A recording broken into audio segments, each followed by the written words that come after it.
Story 1, Cameron's midnight plan. I'd rather stay anonymous, but this happened a few years ago, back when I worked in a small, standalone office building. One of my co-workers, Cameron, worked at the desk right beside mine. We were hired around the same time, so naturally we became close, work friends who joked around, complained about our boss, and talked endlessly about camping and hiking. We never hung out outside of work, but we always talked about planning a camping trip together. I didn't think it would ever actually happen. Then one morning, I walked in and found Cameron's desk completely cleared out. He was gone. Fired. No explanation. Later that same day, I got a text from him, "Hey, wanna finally go on that camping trip?" He sounded excited.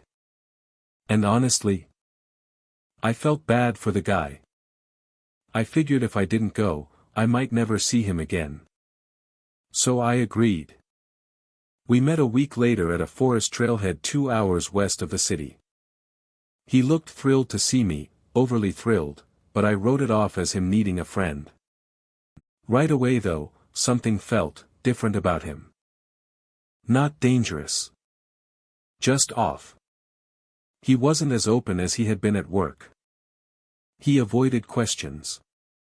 Especially when I gently brought up why he got fired. He dodged it completely. We made it to the campsite, set up our tents, ate lunch, and then Cameron suddenly stood up. "Be right back," he said. And he walked straight into the woods. Not casually. Not for a stroll. He walked like he had an appointment. It didn't make sense. I sat there for 10 minutes before he returned. No explanation. Nothing.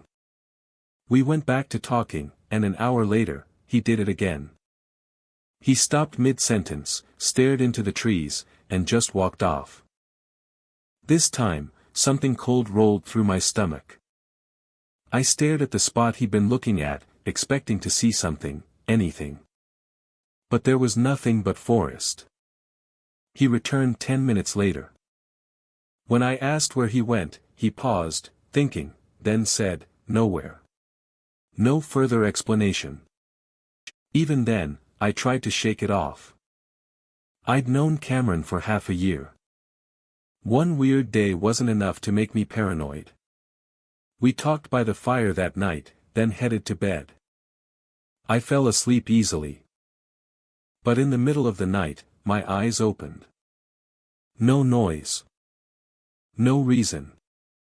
Just, awake. I unzipped my tent and looked outside. Cameron's tent was open. Empty. His flashlight was gone. I called his name softly. No answer. I waited outside my tent for a minute, listening. That's when I heard it, quiet voices deep in the trees. 2 people. Whispering. "Cameron?" I called. The whispers stopped. The forest went dead silent. After 30 tense seconds, Cameron walked out of the trees and into the campsite. His face looked tight, strained, but he forced a small, nervous smile, as if nothing was wrong. I asked, "Who's out there?" He hesitated. Then said, "No one." Footsteps echoed from the darkness behind him. Slow. Deliberate. We both heard them. I asked again, louder this time, "Cameron, who's out there?" His eyes flicked toward the trees, then back at me. And he said again, "No one." The footsteps came closer, pacing the edge of the campsite. Neither of us moved. Those 15 seconds felt like an hour. My adrenaline spiked. My heart was hammering. And then I ran. I bolted down the trail as fast as I could, leaving everything, tent, backpack, gear, all of it. I heard Cameron shouting something behind me. Another voice, too. But I didn't turn around. I didn't stop running until I reached my car. Thank God we drove separately. My keys and phone were still in my pocket. I drove home shaking, my mind racing with possibilities I didn't want to imagine. When I finally tried texting Cameron, the message didn't deliver. Blocked. I never saw him again. Never heard from him. I don't know who else was out there with him. I don't know what they planned. And I think the only reason I'm still alive is because I ran when I did. Story 2, The Voice in the Woods. I decided, on a whim, to take one last camping trip before winter swallowed up the northern woods of Minnesota. It wasn't planned, just a sudden urge to enjoy the fall air before the cold shut everything down for months. I lived only a couple hours south, so these forests had always been my usual escape, and this tiny, hidden lake had become my favorite spot over the years. Minnesota's full of lakes, thousands of them, which means you can usually find some quiet corner of wilderness without another soul around. That's why I loved this place. No noise. No people. Just me and the trees. The first 3 days were completely uneventful. Peaceful, even. I hiked, wandered the woods, swam in the lake, and spent my evenings listening to the wind drift across the water. Nothing seemed out of place. I never felt unsafe. Not once. But on the morning of day 4, everything changed. I crawled out of my tent at sunrise, and froze. There were footprints everywhere. Heavy boot tracks scattered all across my campsite, circling it, weaving around it, and stopping right at the front of my tent. I didn't own boots like that. And those prints absolutely hadn't been there the night before. Someone had been walking around me while I slept. My stomach dropped. The woods suddenly felt different.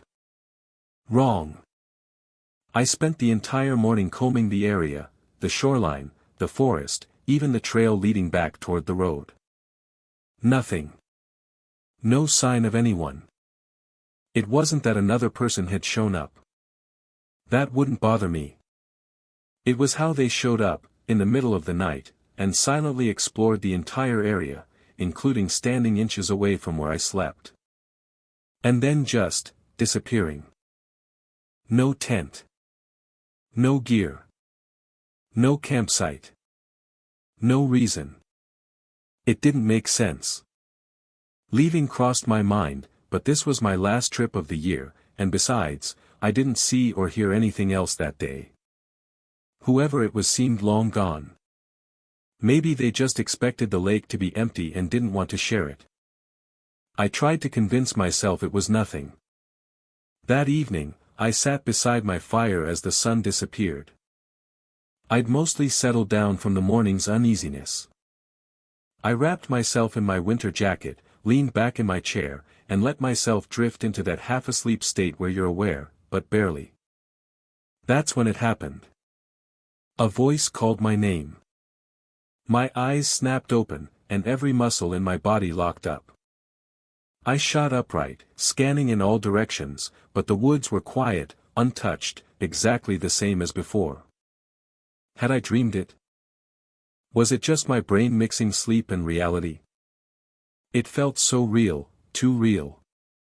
I waited a minute, then called out, "Hello." My voice echoed across the lake. Nothing answered. I tried to shake it off as some half-dream hallucination. But my heart was pounding so hard I couldn't ignore it. I sat there another half hour, trying to calm myself, until my eyes finally started to droop again. That's when I heard it a second time. Clearer. Closer. A man's voice calling my name from the darkness between the trees. Not a name that could be mistaken. My name. I stood up, staring into the tree-line as the man called my name again, asking in a tone that almost sounded like he wanted help, or wanted me to come to him. My mind spun. How did someone out here know my name? Why was he calling to me like that? Why wasn't he showing himself? I walked to the edge of the firelight and called back, "Hello." My voice trembled. A long, quiet pause. 15 seconds. 20. Then the same voice, calmly calling my name again. That was it. Something was wrong. Very wrong. I felt like he was trying to draw me toward him and away from the light, into a part of the woods that was pitch black.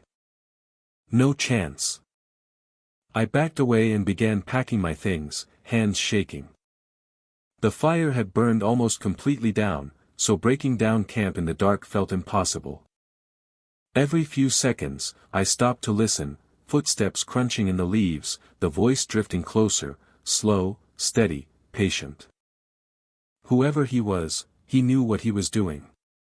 When I finally got everything packed, I threw on my backpack and grabbed my flashlight. I hesitated. Should I turn it on? Would it guide me, or guide him? I decided to leave it off. I slipped into the woods, heading in the opposite direction of the voice. My heartbeat drowned out everything, but once I was far enough away, I allowed myself one glance back. Through the trees, in the faint orange glow of the dying campfire, I saw him. A figure standing perfectly still behind the embers. Just a silhouette, but something about the shape of him was wrong. Off. Unnatural. I didn't wait to understand. I turned and hurried deeper into the woods. The voice called my name one last time, then silence. The hike back to my car was agony, but I made it. And once I drove away, I didn't stop until I was hours out of the forest. I thought about calling the police, but what would I even say? A man stood in the dark and said my name. They'd think I was insane. 3 years have passed, and I still don't know what happened that night. But part of me, the stupid, curious part, still wonders who it was. How he knew my name. What would have happened if I'd stepped closer? And deep down, I know the answer, I wouldn't be here to tell the story. Story 3, The Man at the Cabin Door. Last year, in early November, I returned to my hometown for a short vacation, partly to see old friends, partly to spend a week in a rental cabin tucked deep in the woods. The town was small, surrounded by miles of forest and dotted with scenic trails and old camp areas. I'd never been camping before, but I'd been researching it non-stop. I bought all the gear, studied tutorials, and figured my first trip would feel safer if I did it near a forest I grew up around. Conveniently, the cabin I rented had a trail behind it that led straight to a small clearing used as a campsite. My plan was simple: if anything felt off, I'd just turn around and go back to the cabin. Risk-free. The first couple days, I hung out with friends. Then I spent a day prepping my gear. Finally, I set off on the trail. For the first 10 minutes, I was distracted with adjusting straps and making sure nothing was going to fall out of my pack. But once everything felt right, I noticed a feeling. A creeping sensation that someone was watching me from the trees. I tried brushing it off, first-time camper nerves, right? But every time I glanced into the forest, a cold, hollow dread hit me. A warning I kept ignoring. I told myself not to overthink it and pushed on until I reached the campground. And honestly, I barely recognized it as a campsite. It was just a patch of uneven ground with some old trash scattered around. Unmaintained. Forgotten. But being in an open space made me feel slightly better, so I decided to stay. I started setting up my tent, reading instructions, making sure I didn't mess up, when a man suddenly stepped into the clearing. He was tall, maybe mid-20s, same age range as me. He waved. But his smile. Something was wrong with it. Only his mouth moved. The rest of his face was blank, expressionless. It looked unnatural. I forced myself to wave back. He set up his tent not far from me. But as I watched him, I realized something strange: he had nothing with him. No backpack, no sleeping bag, no gear, no food. Just a tiny sling bag that barely held the small tent he popped open. The tent itself was almost see-through, no rain cover, no insulation. And he just sat there, doing nothing. Every time I accidentally looked in his direction, he was already staring at me. As the sun began to sink behind the trees, the feeling in my gut twisted tighter. I kept trying to convince myself I was overreacting, but the dread wouldn't let go. I decided I wasn't staying the night. I began packing fast. And the moment I did, the man stepped out of his tent. He stood there, pretending not to watch me, but absolutely watching me. His smile was gone. His face was stone cold, almost annoyed. I stuffed everything into my backpack without organizing it. I just needed to leave before the sun fully dropped. When I finally started down the trail, I kept looking behind me. For several minutes, nothing. Empty path. Then, 10 minutes in, I turned around and saw him. Through the trees, far back on the trail, walking toward me. Quiet. Determined. My whole body went numb. I sped up, practically jogging the rest of the way. The fading light worked in my favor, it made it harder for him to track me. I made it back to the cabin, slammed the door locked, and dropped my bag onto the floor. Then I stared out the back window at the forest, watching as night swallowed the trees. 15 minutes passed. Then a knock hit the front door. Not a normal knock. A heavy, violent pounding. My breath caught in my throat. I dialed the police immediately. As soon as I started talking, the pounding stopped. I could hear footsteps circling the cabin, fast, and the sound of someone tugging at windows, trying them, testing them. Then, silence. He ran back into the woods. 20 minutes later, 2 officers arrived. I told them everything. They believed me. Said the man definitely had bad intentions.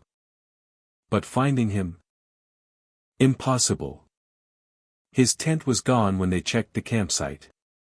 No sign of him. No footprints they could follow in the dark. To this day, I still don't know what he planned to do, or what would have happened if I'd stayed the night out there with him. The only thing I regret, is not listening to my instincts the moment they told me to turn back.